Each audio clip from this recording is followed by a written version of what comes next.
আসসালামু আলাইকুম। ওয়ানসাটার গ্রামার বাংলাতে আপনাকে স্বাগতম। আজকের এই পর্বে আমরা একটি বাংলা বাক্যের ব্যাকরণ নিয়ে আলোচনা করব। বাক্যটিতে দেয়া আছে, ইসমাইল ও ইউসুফ মিয়াজি একাডেমিক কেয়ারে ইংরেজি পড়তে আসবে। আমরা যেহেতু শেষে দাড়ি পেয়েছি, আমরা যখনই কোনো বাংলা বাক্য পাই তাহলে আমাদের প্রথম কাজ হচ্ছে কর্তা বের করা, দেন কর্ম বের করা, তারপর ক্রিয়া বের করা। যেহেতু আমরা এখানে প্রথমে কর্তা বের করব, আমরা জানি যদি আমরা কোনো কর্তা বের করতে চাই তাহলে আমাদের প্রথম কাজটা হচ্ছে সেই শব্দটিকে কে কারা, কার কাদের এবং এই শব্দগুলো দিয়ে প্রশ্ন করা। যদি কে কারা কার কাদের দিয়ে প্রশ্ন করার পরে যদি আমরা উত্তর পাই তাহলে এটা হবে কর্তা। তাহলে আমরা প্রশ্ন করি, যেহেতু এখানে ইসমাইল একজন আছে, ইউসুফ একজন আছে, দুইজন, যদি একজন থাকতো, যদি শুধুমাত্র ইসমাইল মিয়াজি একাডেমিক কেয়ারে ইংরেজি পড়তে আসবে এটা যদি থাকতো তাহলে আমরা কে দিয়ে প্রশ্ন করতাম। যেহেতু এখানে দুইজন ব্যক্তির নাম দেওয়া আছে তাহলে এখানে আমরা কে দিয়ে প্রশ্ন করতে পারবো না, আমরা এখানে কারা দিয়ে প্রশ্ন করব। আমরা জানি কারা যদি প্রশ্ন করি কারা ইংরেজি পড়তে আসবে তাহলে উত্তর হবে ইসমাইল এবং ইউসুফ। আমরা স্বাভাবিকভাবে জানি ইসমাইল এবং ইউসুফ, যেহেতু আমরা কারা দিয়ে প্রশ্ন করেছি, আমরা জানি কে কারা কার কাদের দিয়ে যদি প্রশ্ন করি তাহলে যে উত্তর আসে সেটাকে বলা হয় কর্তা। এখানে ইসমাইল এবং ইউসুফ আমরা কর্তা হিসেবে পেয়েছি। দেন আমরা কর্তার পরবর্তীতে কর্ম খুঁজব। তাহলে আমরা কর্তার পরবর্তীতে এই মিয়াজি একাডেমিক কেয়ার, এটা একটা প্রতিষ্ঠানের নাম। এই প্রতিষ্ঠানের নাম কখন কি বা কাকে দ্বারা প্রশ্ন করলে উত্তর যদি আসে তাহলে আমরা এটাকে কর্ম খুঁজবো, আর যদি না আসে তাহলে আমরা এটাকে কর্ম হিসেবে বের করতে পারবো না।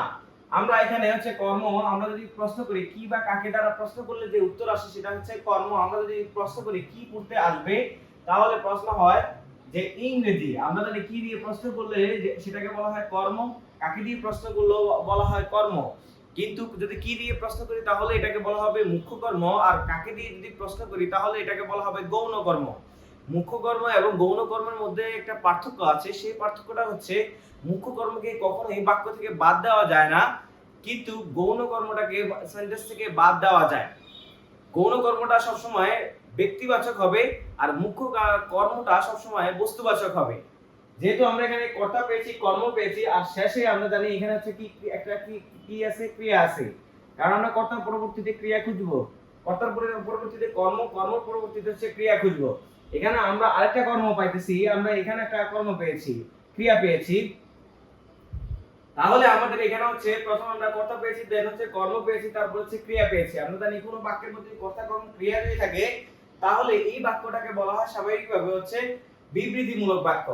এখন আমরা আগে এই অংশটা বিশ্লেষণ করে নিব, দেন আমরা সামনের দিকে যাব। এখানে আমরা ও পেয়েছি, আমরা জানি ইসমাইল একটা বিশেষ্য, ও একটা যোজক, তারপর আবার ইসমাইল একটা, ইউসুফ একটা বিশেষ্য। আমরা জানি বিশেষ্যের পরবর্তীতে যোজক দ্বারা যদি কোনো একটা বিশেষ্য আসে তাহলে আমরা এটাকে কি বলতে পারি, বিশেষ্য বর্গ বলতে পারি।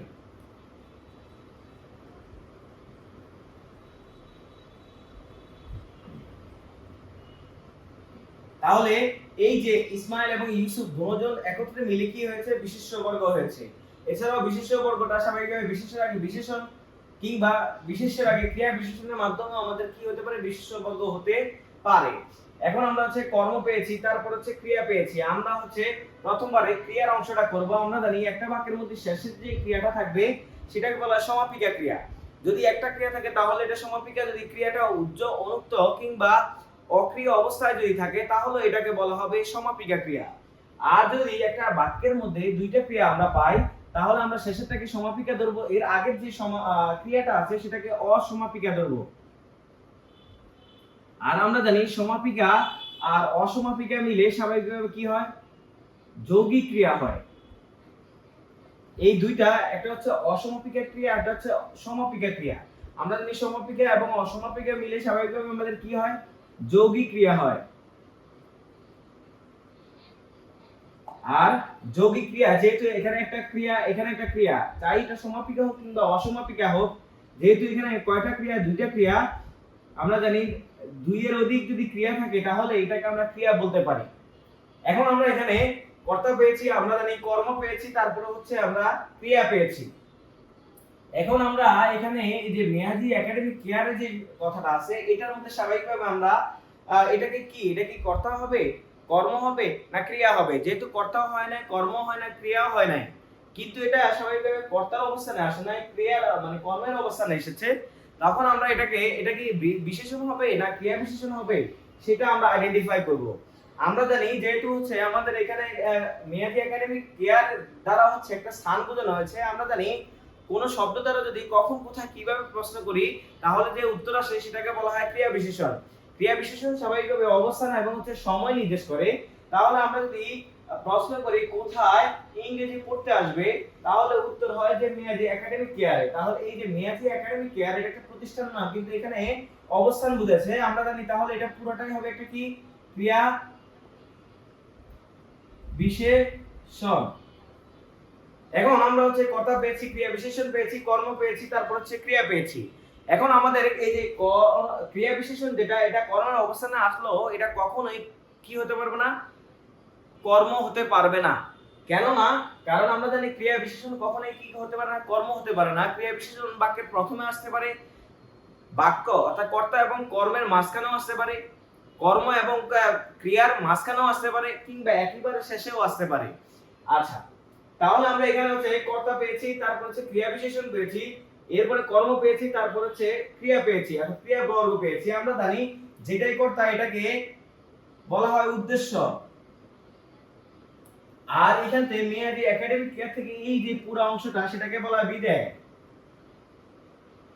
এখন আমরা এই আলোচনাটা করেছি যে যে কোনো বাক্য যদি আমরা আলোচনা করতে চাই, তাহলে এটাকে একটা অংশ কর্তা যেটা আছে সেটা উদ্দেশ্য হয়ে যাবে, আর বাকি অংশটা কর্ম হয়ে যাবে। এটা কি সরল বাক্য, জটিল বাক্য কিংবা যৌগিক বাক্য, কোন বাক্য, সেই বাক্যটা আমরা আইডেন্টিফাই করব। আমরা জানি যেহেতু এখানে একটা কর্তা আছে, একটা কর্ম আছে, একটা ক্রিয়া আছে, তাহলে এটা হচ্ছে সরল বাক্য। আমরা জানি বিবৃতিমূলক বাক্য, প্রশ্নবোধক বাক্য, অনুদ্যোগ সূচক বাক্য, এরপর হচ্ছে আশ্চর্যবোধক বাক্য। যে বাক্যগুলো থাকুক না কেন, এখানে যে পাঁচটা বাক্য আছে, এই বাক্যটা সবগুলাই কি আমাদের সরল বাক্যের মধ্যে চলে যাবে। তাহলে আমরা এখানে এই পুরো বাক্যটা হচ্ছে আমাদের সরল বাক্য।